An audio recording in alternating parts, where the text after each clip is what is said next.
Rosário, você e o Márcio Bueno, por favor. Márcio, você se baseou na etimologia para escrever o teu livro, quer dizer, na raiz, na origem da palavra? Exatamente. O trabalho é fundamentalmente baseado nos estudos dos etimólogos, né? Etimólogos de língua portuguesa, francesa, de línguas neolatinas de uma maneira geral, algumas germânicas, né? E também de historiadores, né? Porque os livros acadêmicos, né, de etimologia, eles têm que dar conta de todos os termos da língua, né? Então eles não podem aprofundar muito. Então você pega assim, por exemplo, bissexto, né? Vem do latim bissextum, só. Aí é uma coisa que me intrigava. Afinal de contas, se é uma coisa que ocorre de 4 em 4 anos, por que bi, que é 2, e sexto, que é 6, né? Eu acho que eu sei. Por quê? Por quê? Diga. 366. O que é 366? Ele está dizendo o seguinte, que é também uma etimologia inventada, né?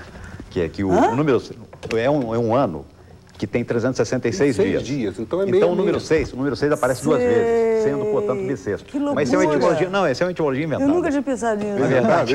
É inventado. Bissexto, então claro. não delirei sozinho. Gente, agora que a ficha caiu, bissexto, claro. Eu até cito isso no verbete que eu estava de bissexto, eu cito essa etimologia inventada, né? Na verdade, vem do latim, que no ano 43 a.C., Júlio César fez uma reforma do calendário e aí o astrônomo Sosígenes, que fez a mudança, resolveu introduzir um dia a cada 4 anos para fazer acerto, né, do ano civil com o ano tropical, né? E aí o que acontece? Ele resolveu criar um novo dia no mês de fevereiro, mas não considerar um novo dia, né? Como se fosse uma repetição de um dia. Se fosse hoje, por exemplo, ao invés de 29 de fevereiro, seria chamado de bi-28 de fevereiro, tá? Só que o dia que eles resolveram repetir era o 6º dia antes do dia 1º de março. Porque em latim era o seguinte, eles contavam assim, 6º dia antes do dia 1º de março, 5º dia antes do 1º de março. Ia chegando, era assim o sistema, né? E esse 6º dia era um nome comprido, era assim, bissextum ante dias calenda martias.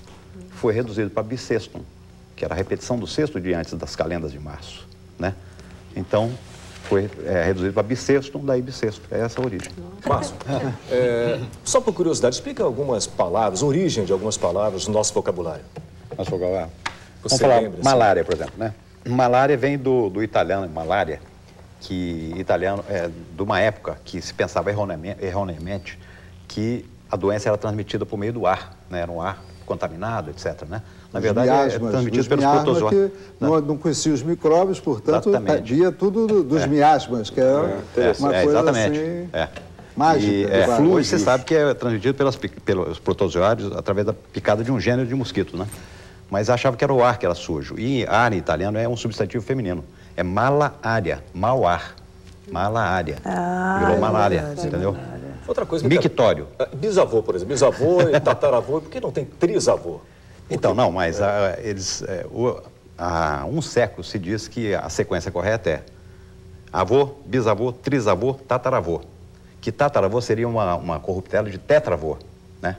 Na verdade, eu comecei a estudar os dicionários do século XIX e descobri o seguinte, que não existia, né, até o final do século XIX, não existia a figura do chamado tetra. Era avô, bisavô e trisavô ou tataravô. Era sinônimo, entendeu? E aí um filólogo lá, um lexicógrafo, achou que tátara era uma corruptela de tetra, e não é verdade.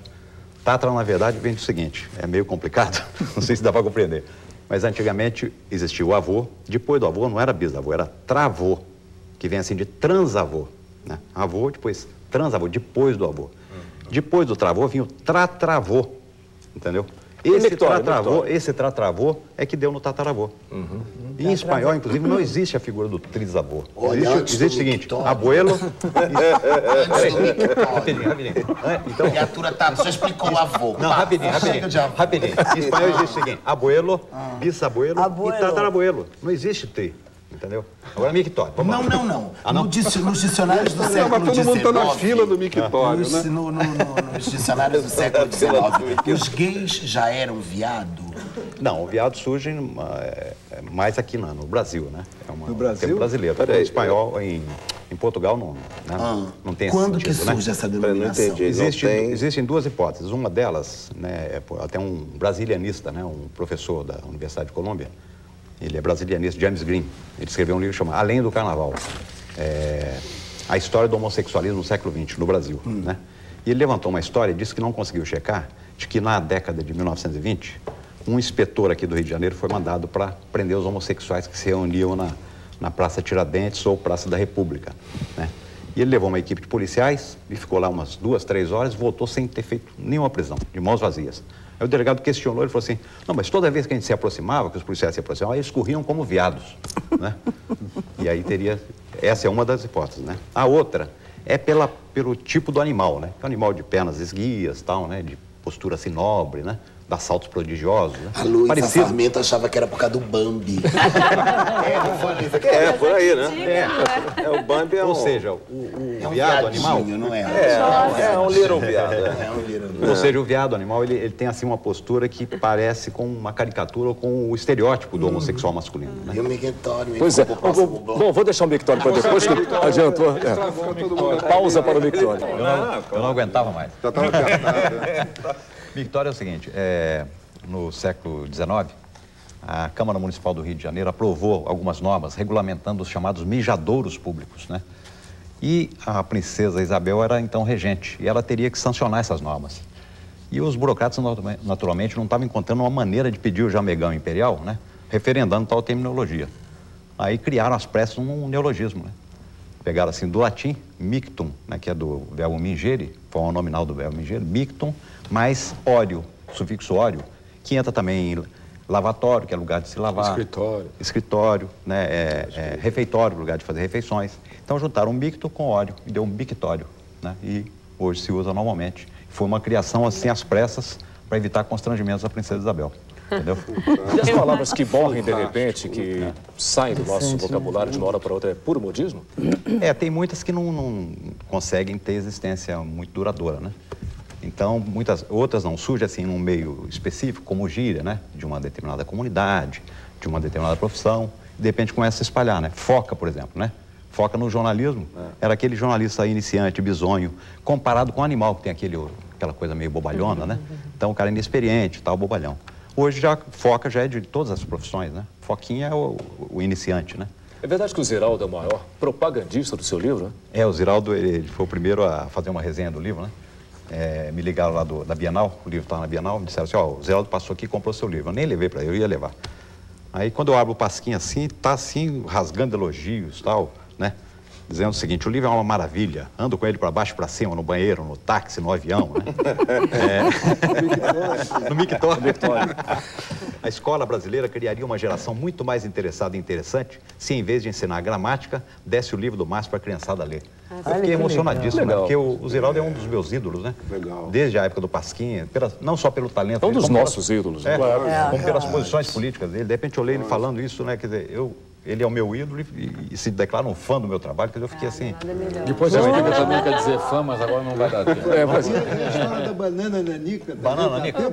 Rapidinho. Banana nanica. Banana nanica é o seguinte, é a banana d'água aqui no Rio de Janeiro, né? Se chama também banana nanica ou banana anã. Só que você chega em feiras, supermercados, geralmente é a maior. A banana ouro, a banana maçã são pequenininhas, né? E a banana nanica, a anã, devia ser a menor, é a maior. Aí eu comecei a pesquisar e descobri que o que é pequeno não é a banana, quer dizer, o que é pequeno é a planta da banana.